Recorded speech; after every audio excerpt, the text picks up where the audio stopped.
கடலூர் மாவட்டம் விருத்தாச்சலத்தில் சிவக்குமார் என்பவர் மிதமிஞ்சிய மதுபோதையில் ஓட்டிய கார் இருசக்கர வாகனத்தின் மீது மோதி கடை ஒன்றின் ஷட்டரில் இடித்து நின்றது.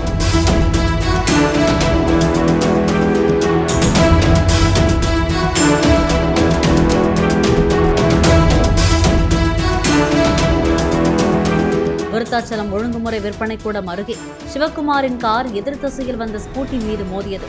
தனியார் பள்ளி ஆசிரியை ஜீவா தூக்கி வீசப்பட்டு காயமடைந்தார்.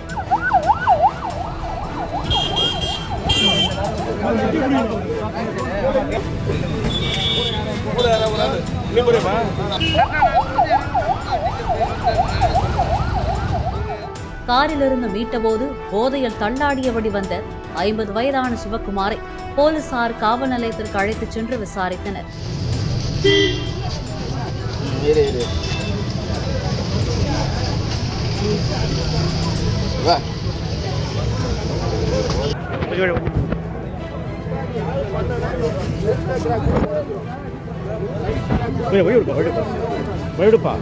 என் வாழ்நாளிலேயே இதுபோன்ற ஒரு தவறை நான் செய்யவில்லை. என்னை எப்படியாவது என் வீட்டிற்கு கொண்டு சேர்த்து விடுங்கள் என்று மது போதையில் சிவக்குமார் புலம்பினார்.